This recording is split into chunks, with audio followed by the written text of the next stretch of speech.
This is Lisa Schwartz at Berkeley Lab. Welcome to the webinar for the 6th report in the Future Electric Utility Regulation series. Today, the lead authors of our new report on the future of electricity resource planning will present their findings and then take your questions. First, I'll take a few minutes to tell you about the Future Electric Utility Regulation series and go over webinar logistics. This series of reports is designed to inform ongoing discussions and decisions by utility regulators, policymakers, and the electric industry. Previous reports have used a point-counterpoint format to present different viewpoints on the future of utility regulation and business models and the trade-offs in achieving a reliable, affordable, and flexible power system. This new resource planning report takes a different approach and instead reviews 10 resource plans and draws out the emerging issues and best practices.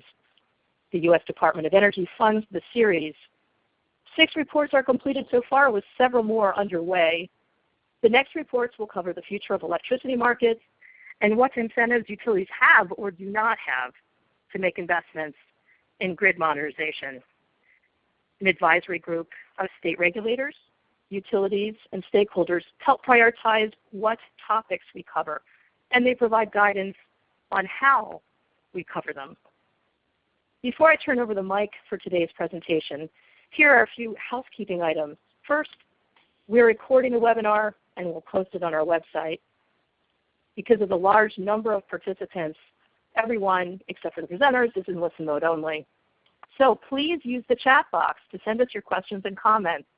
You can enter them at any time, and we'll answer as many as we can following the author's presentation. The report authors will have about 40 minutes to present, and then I'll moderate Q&A with the authors. The report and webinar slides are posted at the website shown, and following the webinar, we'll post a recording. Our presenters today are the 2 lead authors of the report. Fritz Karl, a director at the consulting firm Energy and Environmental Consultants. Fritz leads the firm's research efforts and coordinates its international work. He's worked on electricity planning, markets, and regulation in a variety of state and national contexts. He has a PhD in energy and resources from the University of California, Berkeley. And Andrew Mills. He's a research scientist in the Electricity Markets and Policy Group at Berkeley Lab. He conducts research and policy analysis on renewable resources and transmission, including power system operations and valuation of wind and solar. Dr. Mills has published his research in leading academic journals, has been a contributing author for reports by the International Panel on Climate Change. He has a PhD in energy and resources from the University of California, Berkeley, and a bachelor's degree in mechanical engineering. Again, following the presentations, we'll respond to questions you post in the chat box. Please go ahead and enter your questions at any time. Let's begin our presentation. Fritz? Thank you, Lisa. It's a pleasure to be with all of you today. So I think what we're going to try to do is give the 10,000-foot overview of this report and still leave time for questions. So we're going to go relatively quickly. So I'll first give a little bit of background about a little bit more background about the report. I'll talk about some factors that are driving paradigm shift in the electricity industry and in resource planning.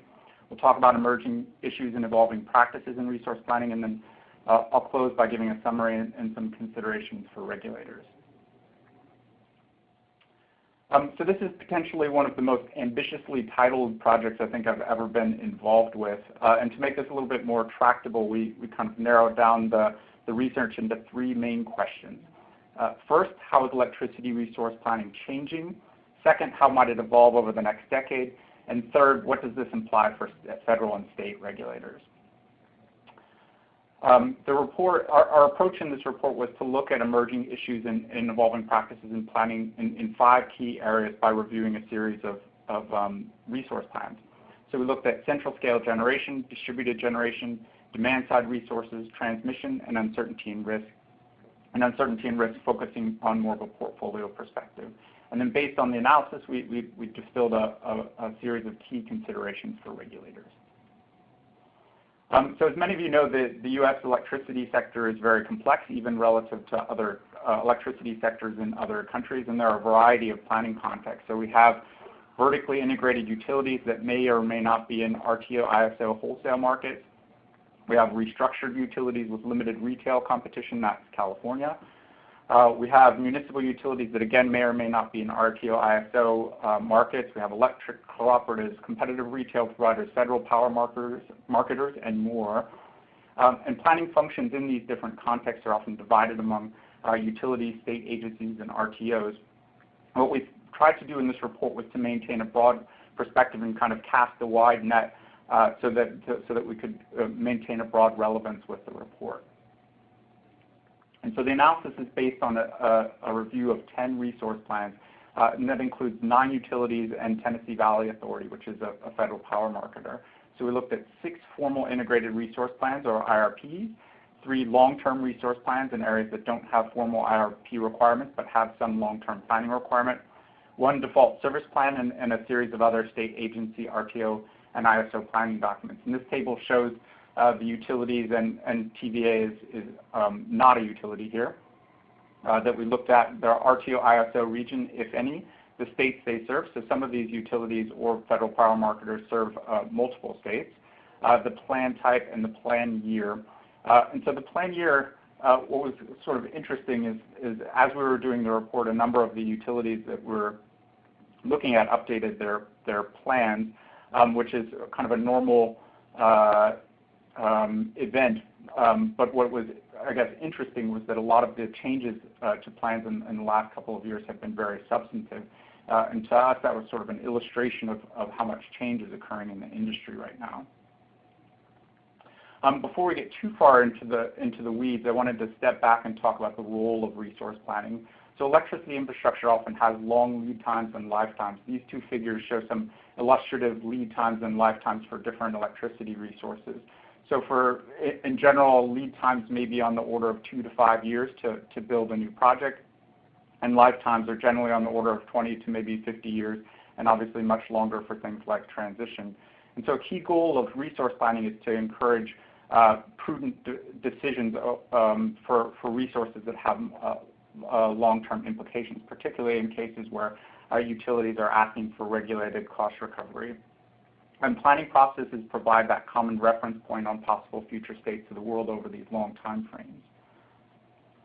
And then the last thing before we get into the report is there are a number of tensions in resource planning right now, and I wanted to highlight 2 of them here. The first is state versus federal jurisdiction over resource planning. And this has arisen in the last couple of years in response to a series of federal rules and regulations. And these include the Hughes versus Talon case, which is a sort of a Supreme Court case involving the state of Maryland. And it also includes some FERC orders, such as FERC Order 1000. So we don't actually touch on this to a significant extent during the report, but it will be the subject of a forthcoming LBNL report, and it is something that is very important for the future of resource planning. The second tension is planning versus markets, and this is sort of an age-old question, but shows up mostly now in cases where utilities are playing a more limited role in procurement, and in particular in areas with competitive retail. One of the key questions here is the role or the kinds of planning utilities should be doing, and this really varies across different state contexts. So what's changing? In the report, we identified 6 factors that are driving major changes in the electricity industry, and these changes have significant implications for resource planning and are driving a gradual paradigm shift. And by the word gradual, we meant that we're not throwing out the planning playbook, but we may be making significant changes to it. So the first of these 6 factors is, starting at the top, is energy and environmental policies, and environmental and energy policies. And this includes EPA air quality, water quality, and greenhouse gas regulations, but also includes state RPS and other energy policies. The second factor is natural gas reliance and price uncertainty. When I first started, as an aside, when I first started getting interested in this industry about 10 years ago, the one thing that you could always rely on was that coal was 50% of the U.S. electricity mix. And that's changed over the last couple of years, several years, and most of that has been replaced by natural gas. And so the U.S. electricity industry is becoming increasingly reliant on natural gas, in large part driven by low natural gas prices. And so the kind of questions about price uncertainty and reliance are a critical issue in resource planning. The third factor is declining renewable technology costs. So over the last 5 years, I think we've seen the cost of solar fall by more than half. Fourth factor is flatter declining load growth. So flat load growth has been a hallmark of the U.S. electricity industry for more than a decade, but since about 2010, we're starting to see sort of on average negative load growth, and this raises a series of very different questions for investment planning. Fourth factor is changing consumer preferences, and so historically it was almost a given that electricity customers didn't really care about the environmental attributes of their electricity and weren't price responsive and the like. But over the last 5 years, we've seen that change in a number of different contexts. And then the last factor is information communication technology improvements and deployment. And in the near term, that's mainly been through smart metering infrastructure and the availability of new data. But over the longer term, it may involve things like higher price responsiveness, which is kind of a pretty exciting development. So where are these changes showing up in resource planning? We thought we'd organize this section around our 5 key issue areas. And I'll do central generation, and then I'll pass over to Andrew to do distributed generation, and then I'll cover the remaining 3. So there are a number of central scale generation issues in resource planning, including the future of hydropower, the future of nuclear power, the future of coal. But in the sort of the next decade-ish time horizon, we thought that one of the most important, and from a planning practice perspective, we thought that one of the most important changes is related to wind and solar energy. And in particular because these resources have different characteristics than other resources. From a physical perspective, they are variable and uncertain. And from an economic perspective, they have high fixed costs and very low variable costs. And so in tandem, this is requiring planning innovations. And in particular, it's requiring significantly more attention to the sort of system operation side in investment planning. And a lot of the questions are different at lower and higher penetrations. At lower penetrations, a lot of the questions involve understanding the flexibility of existing systems and understanding the value proposition of renewable energy. At higher penetrations, the questions sort of evolve to making larger changes in operations to accommodate renewable energy and making investments in things like storage and transmission to accommodate it. So across resource planning, the resource plans we looked at, we identified 3 kind of key practice areas where utilities are really differing in how they're treating renewable energy. First is how utilities choose how much to and what kind of renewable energy to build. And the second is how utilities and RTOs, because RTOs also do some of this, assess operational impacts and incorporate those into planning. And the third is how utilities and RPOs assess capacity credits and values for renewable energy. And we identified, within these 3 areas, we'd identified several emerging best practices. The first is treating wind and solar and generation and investment models as selectable resources. And what this means is allowing models to sort of choose renewable resources based on their economics rather than based on an RPS requirement or something like this. For this to be effective, you need to have a lot more detailed operational characteristics in investment and procurement models. And this is sort of an evolving area of practice. Historically, the way that utilities and also RTOs have dealt with this is through integration adders. But as you get higher penetrations of renewable energy, this approach sort of loses a lot of its accuracy. And so this is really an emerging area that requires a lot of industry-wide investment in the future. The third practice is using reliability-based approaches such as effective load carrying capacity to determine the capacity credit of wind and solar generation. And so in this area, there's actually been quite a bit of convergence across the industry over the last 5 years or so. And the last emerging best practice is probably more aspirational. and this is coordinating planning across utilities and balancing areas. And the idea here is not just to coordinate sort of operations, but also to coordinate operations or transmission planning to support renewables, but also to coordinate joint development of renewable energy and develop the best resources for something, I guess, sort of similar to what utilities did with nuclear and coal resources in the 1970s. And so each of these sections will have some examples of resource plans to look at for best practice approaches. So for here we'd recommend looking at the Duke Energy Carolinas, Northern States Power, PacifiCorp, and TVA IRPs. So I'll pass over to Andrew to do the distributed generation area. Thanks, Fritz. So distributed generation is another emerging area that will impact resource planning because it can impact the need and timing for investments in other assets that meet what the utility is forecasting. So what we did was we compared how distributed generation was assessed in these 10 resource plans mentioned earlier.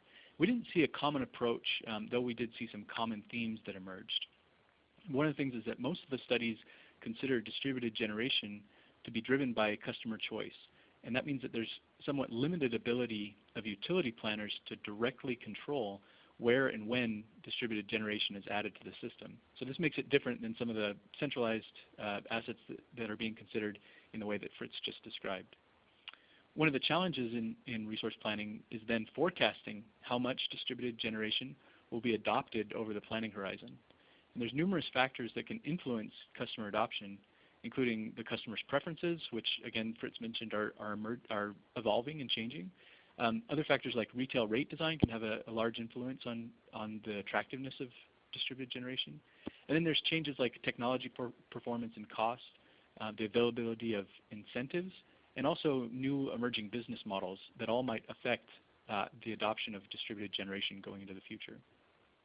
We didn't see much in the resource plans in terms of discussion of how to target distributed generation, but a few examples we did see focused on working directly with customers where adoption of distributed generation might be able to reduce peak electricity demand and defer distribution investments. And there's efforts underway in California and New York to provide significantly more comprehensive assessments of opportunities for distributed generation to offset some of these traditional distribution grid upgrades. Finally, one factor that's important is that customer adoption of distributed generation is uncertain, which requires that resource planners assess that uncertainty within this broader context of other uncertain factors, again, like Fritz mentioned, that there's uncertainty in load growth or commodity costs. And another factor now that might be important is uncertainty in customer adoption of distributed generation. Next slide.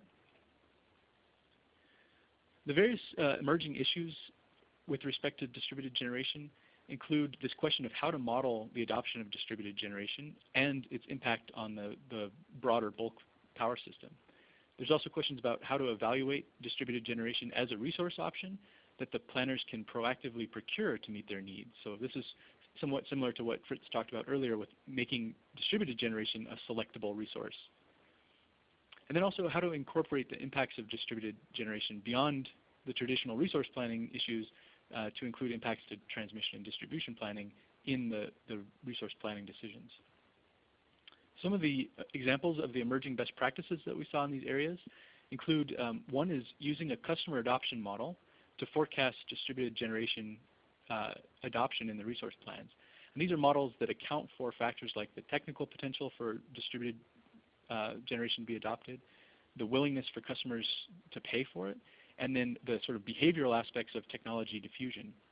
PacifiCorp is one example where they worked with Navigant to develop such a model that was used to create their forecast for multiple different DG technologies within their resource planning assessment within their IRP.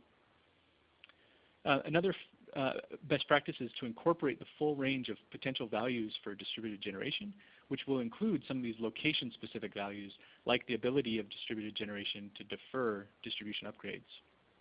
And finally, developing multiple plans for different levels of distributed generation.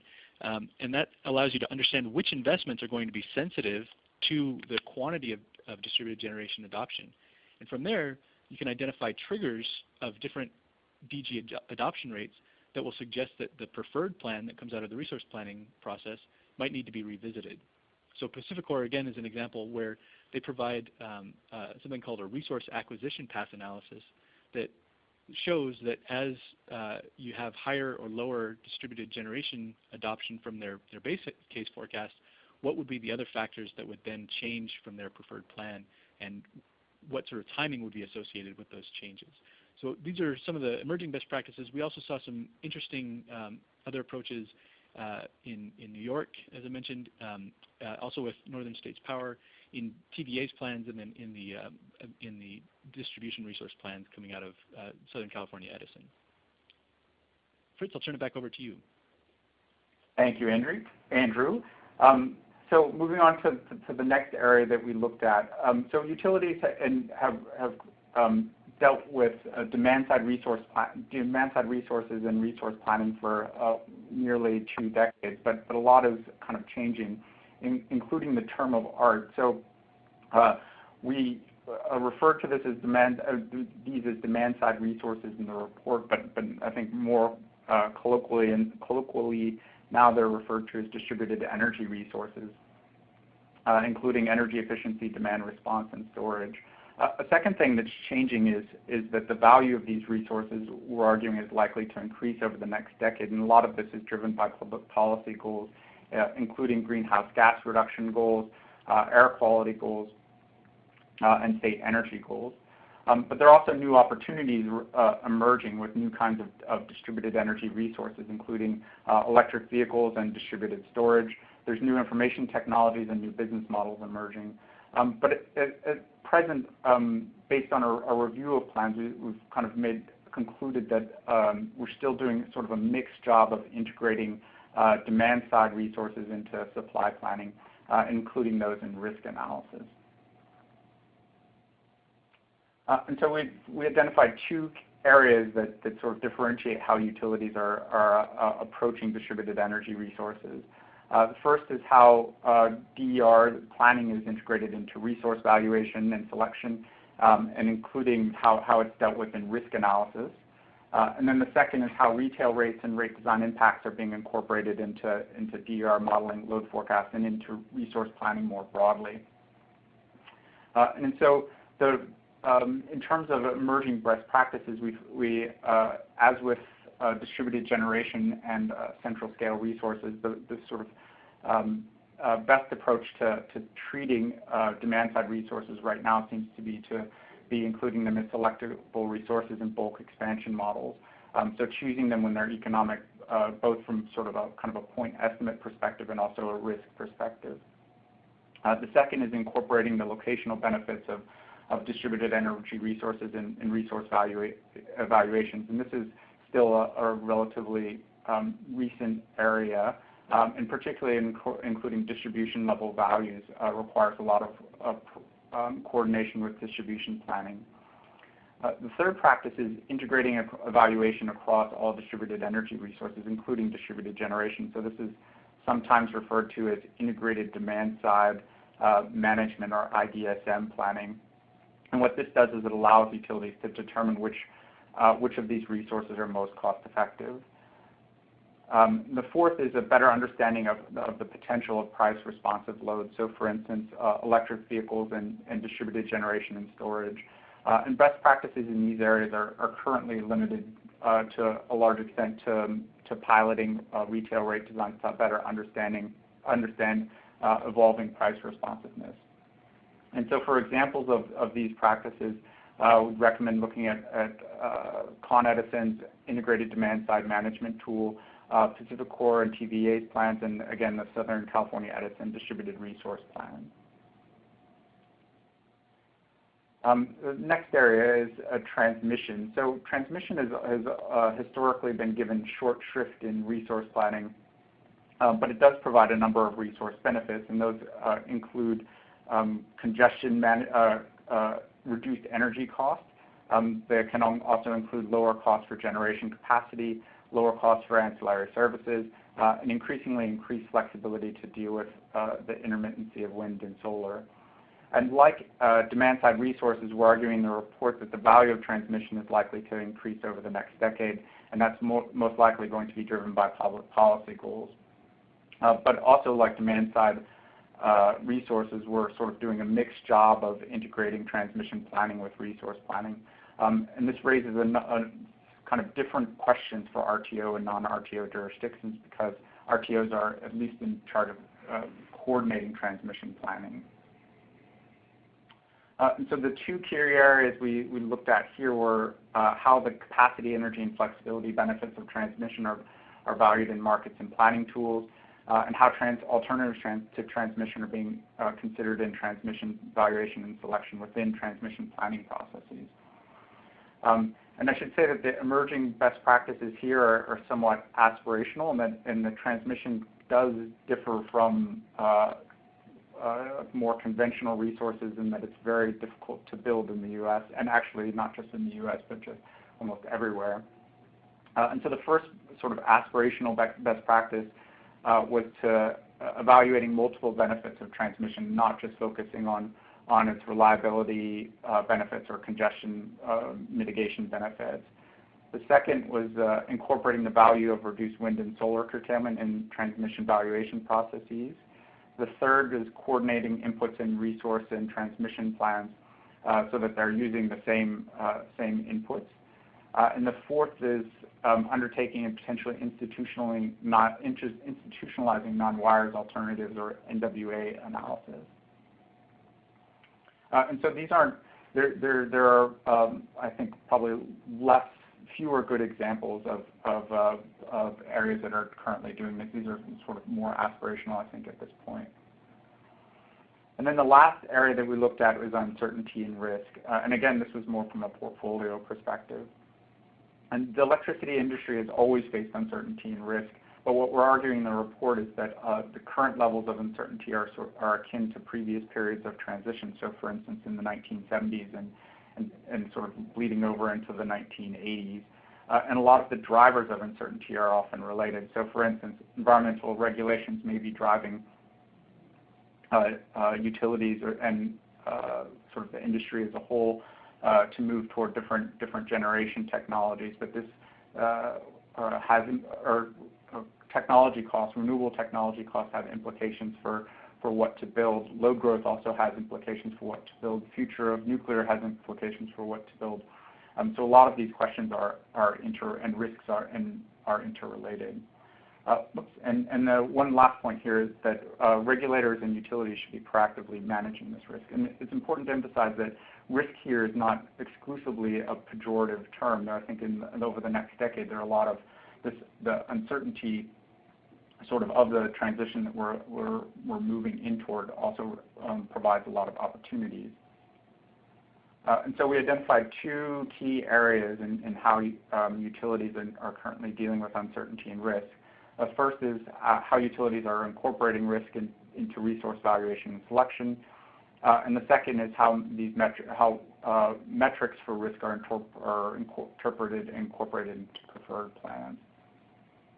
And so within these, we identified two key emerging best practices. The first is using quantitative risk analysis and risk-adjusted metrics in the development of preferred resource portfolios.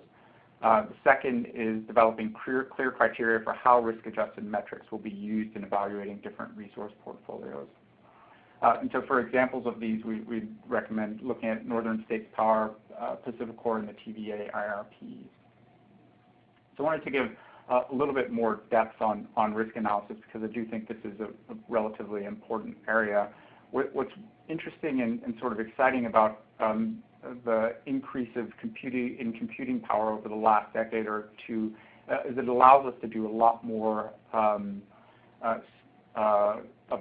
sort of risk type analysis based on looking not just at point estimates, but also sort of more on a probabilistic basis. And it allows us to do a more systematic sensitivity analysis on resource portfolios. So the figure here shows what's sort of emerging as a common approach to looking at the sensitivity analysis of different resource portfolios. So the circles here are different portfolios, The x-axis is the present value of the average present value of revenue requirement across those sensitivities, and then the y-axis is typically some measure of variance. And so the red dot here would be an example of a high-cost, high-risk portfolio. The orange dot would be an example of a lower-cost, higher-risk portfolio, and the green dot would be an example of a higher-cost, lower-risk portfolio. The blue dot and the purple dot are both examples of relatively low-cost and low-risk portfolios. And so it raises the question of which of these portfolios should be preferred. And I wanted to highlight this because despite the fact that we can now do all of this incredible quantitative analysis, it doesn't replace the importance of judgment in the resource planning process. So to give a kind of a quick summary overview of the main argument in the report, we're arguing that the electricity industry is changing and that resource planning has to evolve to keep pace. And this evolution needs to be both be in form, function, and methods. We're seeing a number of planning innovations emerge and best practices emerge, and regulators can do a lot to encourage and support their use. With better planning data, new methods, and a lot more computing power, we can do a lot more, but it's important not to lose sight of the role of judgment in planning, and particularly from kind of a regulatory perspective. And so with that, I wanted to segue into our 10 takeaways for regulators. And these were meant to be sort of 10 things for regulators to think about as they think about the future of resource planning, or I guess 10 needs in some ways. So the first of these was more integrated approaches to resource evaluation and acquisition. Despite the fact that we've been doing integrated resource planning in the electricity industry for 20 or 30 years, we still kind of go through these cycles where we go from more integrated to less integrated. And what we're arguing in the report is because a lot of things are changing simultaneously right now, there's an increasing value to a more integrated approach to planning. And I don't think we're arguing that this is a call for central planning or a call for sort of one plan to rule them all, but it is a call for more coordination across planning processes at I guess, kind of a minimum. The second consideration is more comprehensive consideration of investment drivers. Historically, one of the main, a key driver in investment in the electricity industry has been reliability. And I think over the next 10 years or so, we're going to see that shift a little bit from reliability to more of an equivalent emphasis on reliability, environmental regulation, and risk management. The third driver is, or the third consideration is more accurate representation of solar and wind generation and resource planning models. We touched on this a little bit earlier. But I think the idea here is to focus on where the key uncertainties in operational detail need to be added into planning models, and in particular capacity expansion models, to make sure that they're at the same time still tractable in terms of computational effort, but at the same time that we can kind of capture the main operational effects of adding higher penetrations of solar and wind generation. I think this is most likely going to require an industry-wide effort. The fourth consideration is greater attention in resource planning to customer behavior, retail rate designs, and the distribution system. So the evolution of distributed energy resources is opening up new opportunities for both non-utilities and non-utilities, but it's also creating new sorts of opportunity and risk. And there's sort of a lot that we can do still to better integrate demand-side resources or price-responsive resources and distributed energy resources into the resource planning process. The fifth consideration is the use of risk analysis and the use of risk-adjusted metrics. And so this is sort of approaches similar to what we just saw. But again, I want to emphasize that this requires both attention to methods, but also attention to how risk analysis and metrics are used in actual portfolio selection, and increased emphasis on sort of the use of judgment and intuition.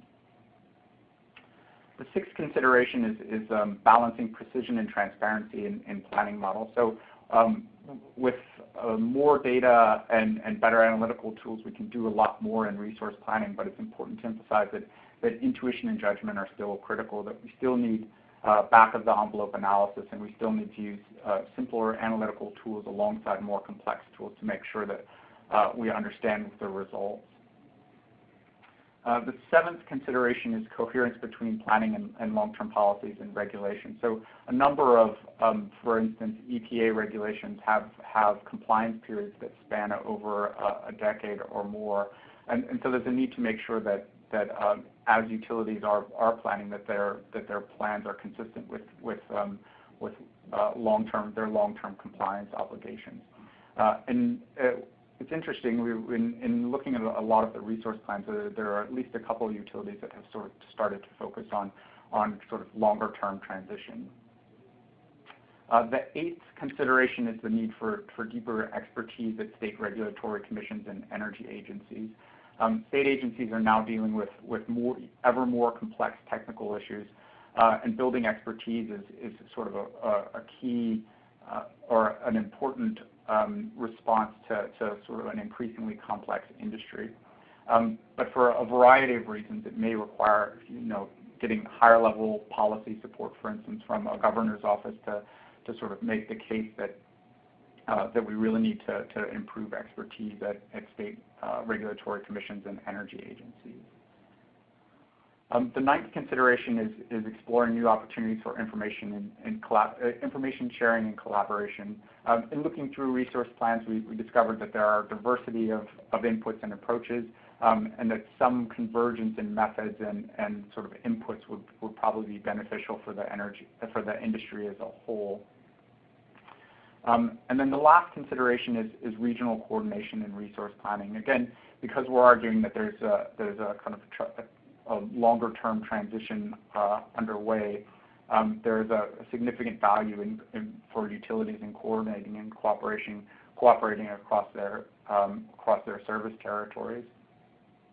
And there's a kind of a question about the sort of forms that regional coordination should take. So with that, I think we're going to wrap up and take questions. Great. Thank you, Fritz and Andrew. This is Lisa Schwartz with Lawrence Berkeley Lab. We had a lot of questions come in. We have about 22 minutes to try to get through them.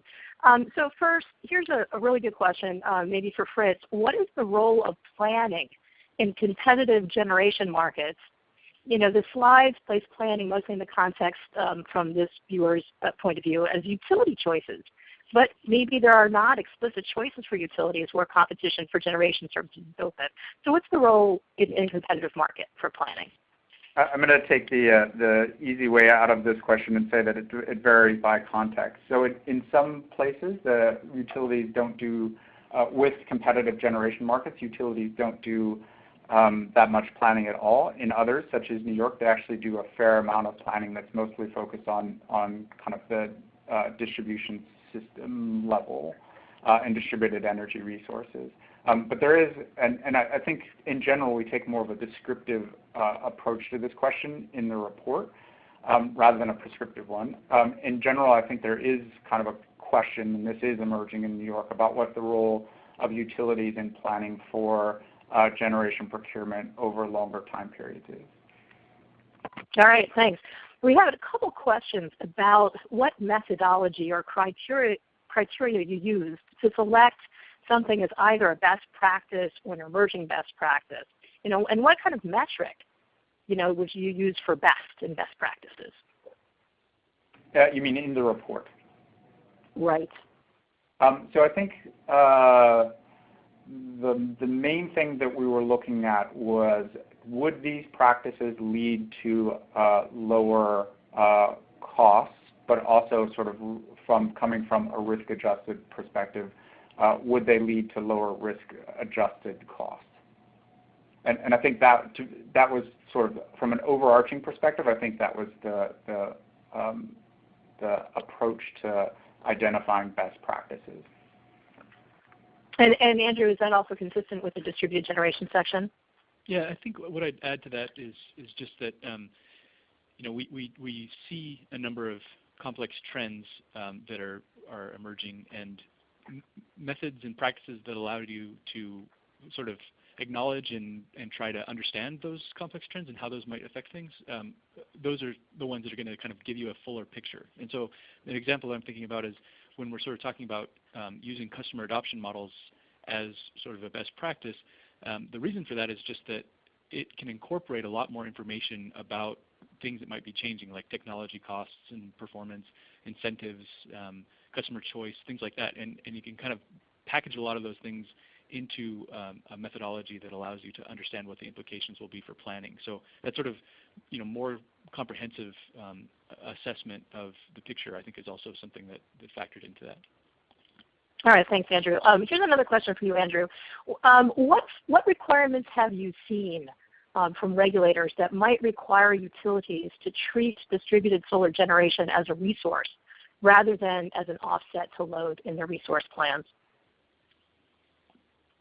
I didn't see specifically discussion of requirements from regulators to the utilities to do that. I think that there's a variety of approaches that there were a few of the utilities that we saw that did attempt to go through and do the calculations to see how would a distributed generation resource stack up relative to other conventional resources.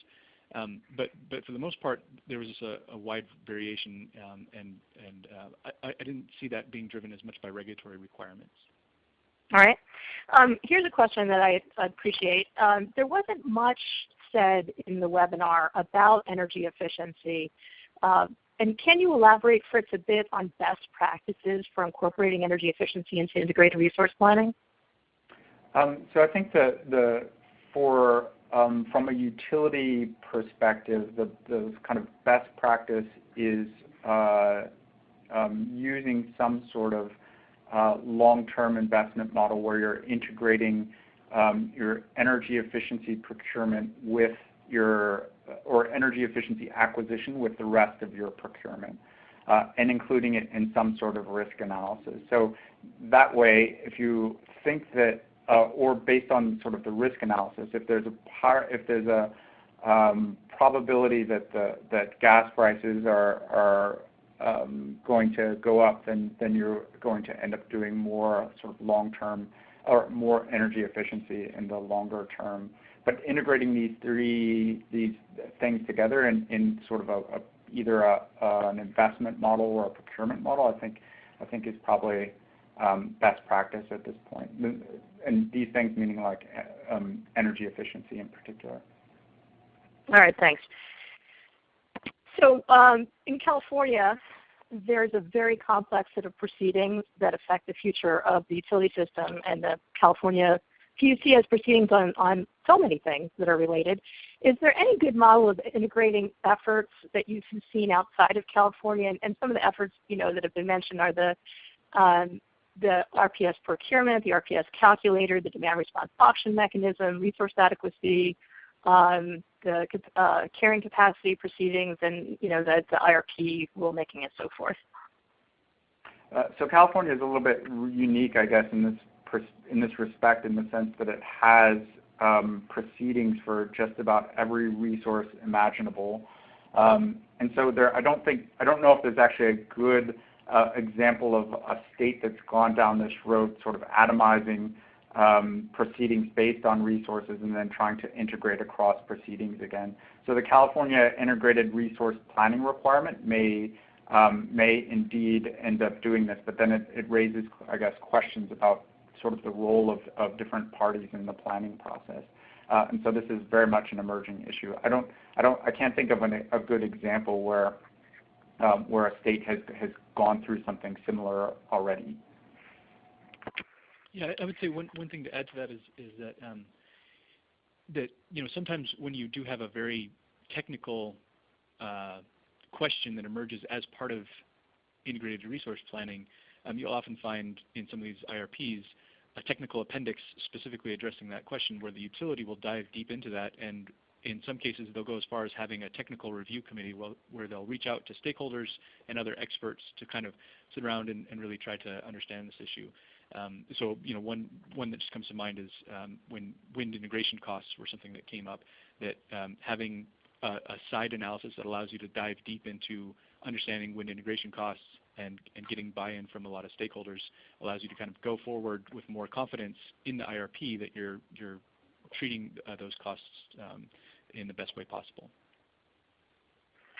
All right, thank you. And Andrew, what are your thoughts on the impacts of distributed generation on distribution? And you do have another report that we should promote here on this.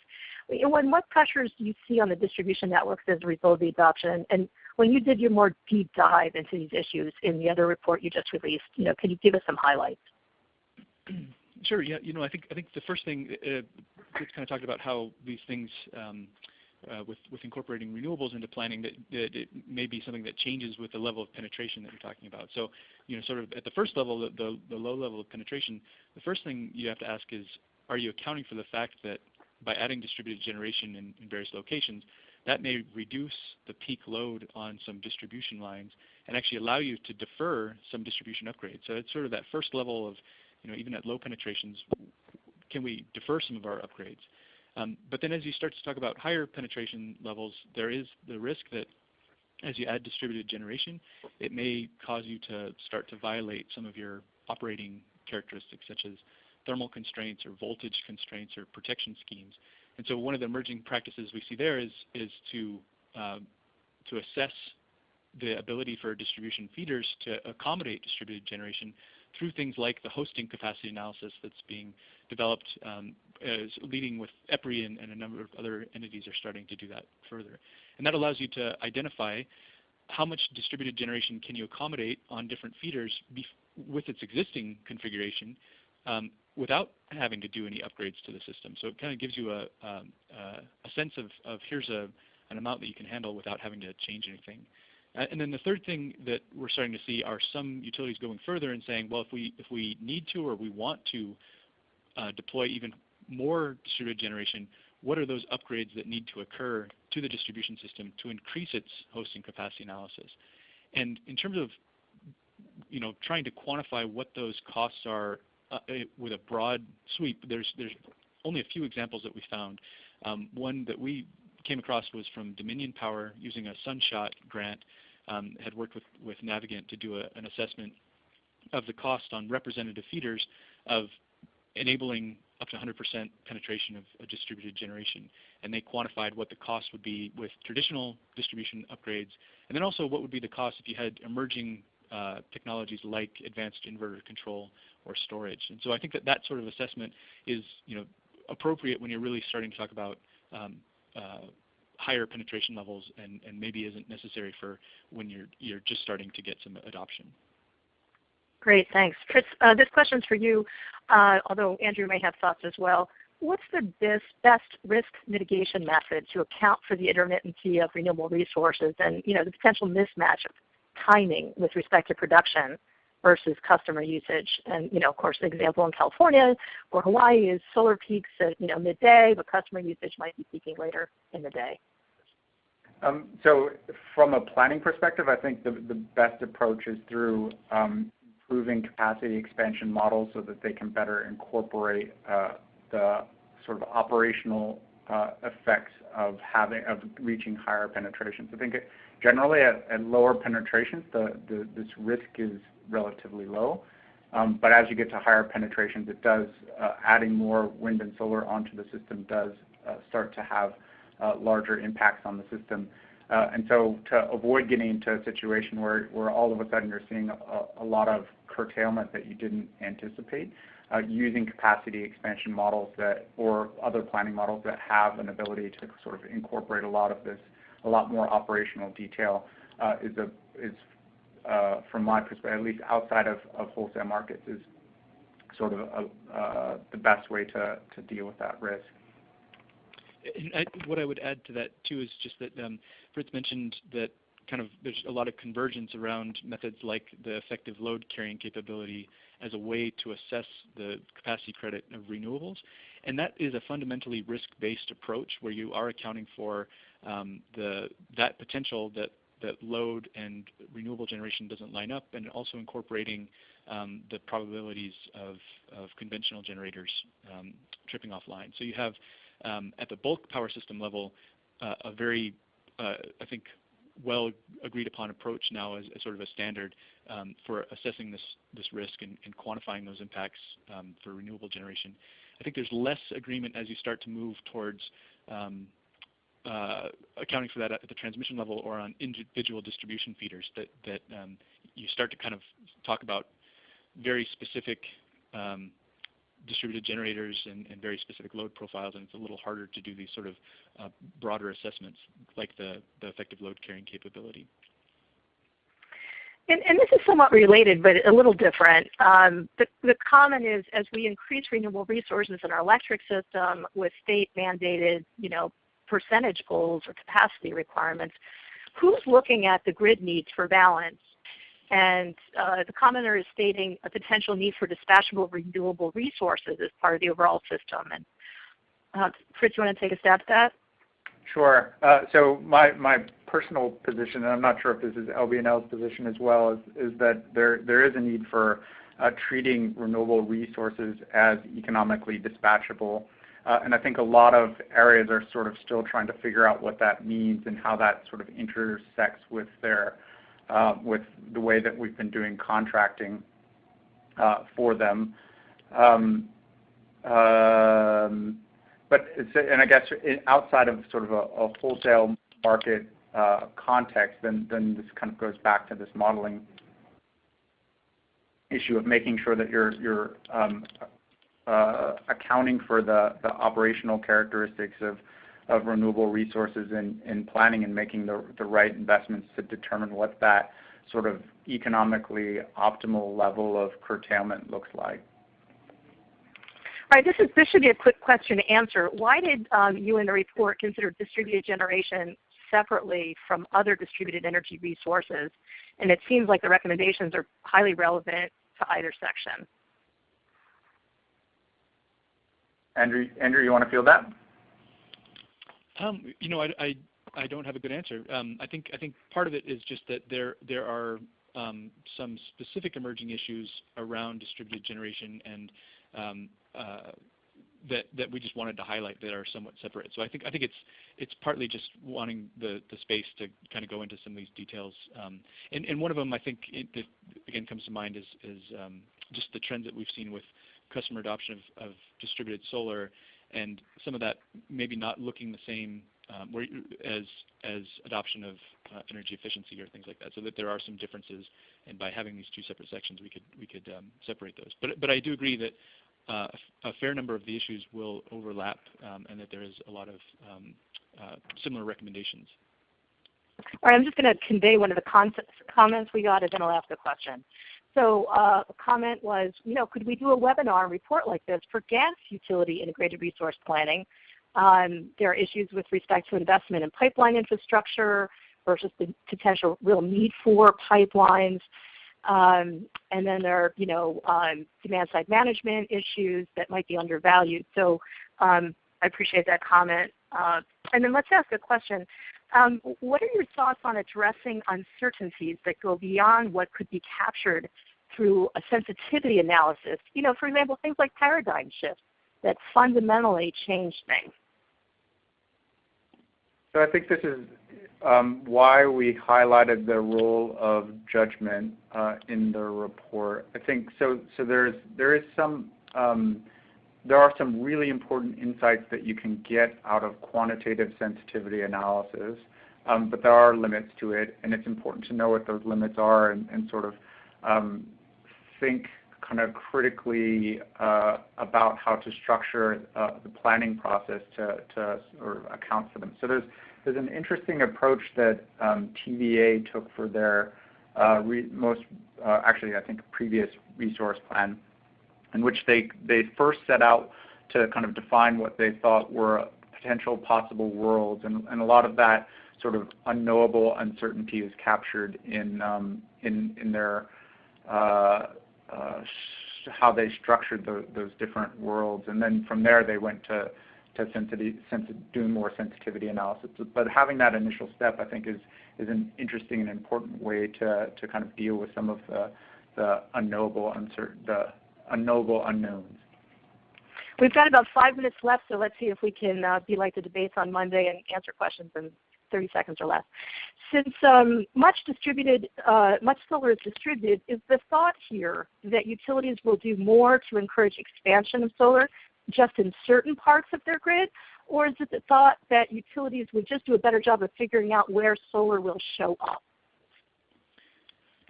I think there are both of those roles are important. That I think, particularly as you start talking about going from just resource planning to also accounting for transmission planning or distribution planning needs, you increasingly need to know not just how much and when distributed generation will be adopted, but also where it will be adopted. So there is a role for trying to improve our prediction ability for where it will be located.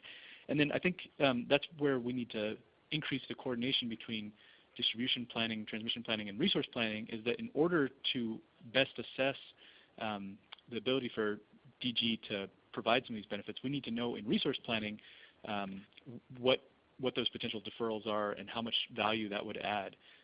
And then from there, you can start to, if you think that it's cost effective from the resource planning perspective to do that, to then design programs that allow you to target those locations. Okay, Fritz, are there good examples of weighting the achievement of public policy goals, beyond achieving the least cost mix of resources, considering risk? So are there good examples of weighting achievement of public policy goals in resource planning?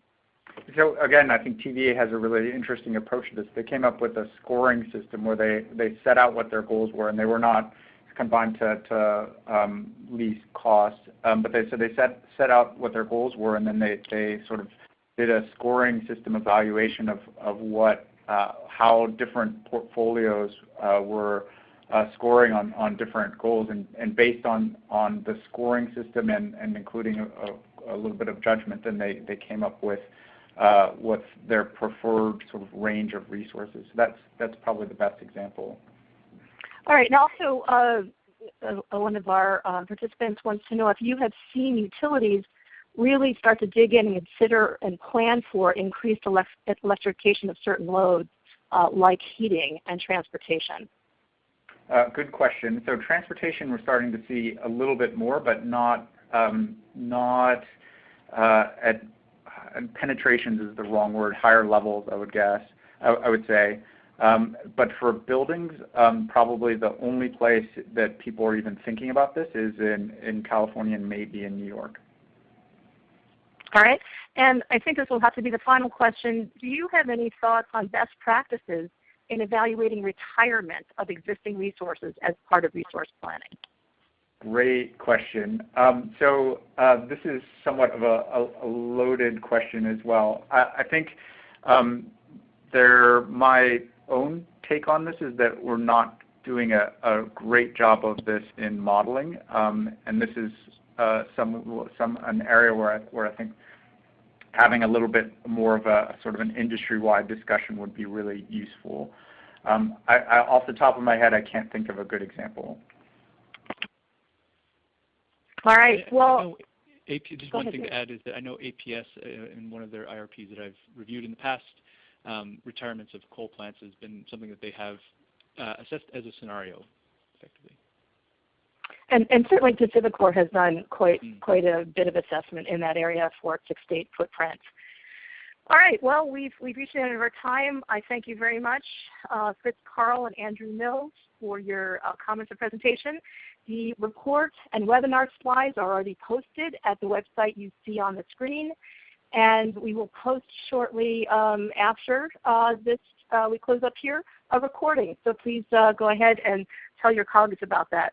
We have several more reports underway that we'll be posting on our website, so stay tuned, and thanks very much. Thank you. Thank you.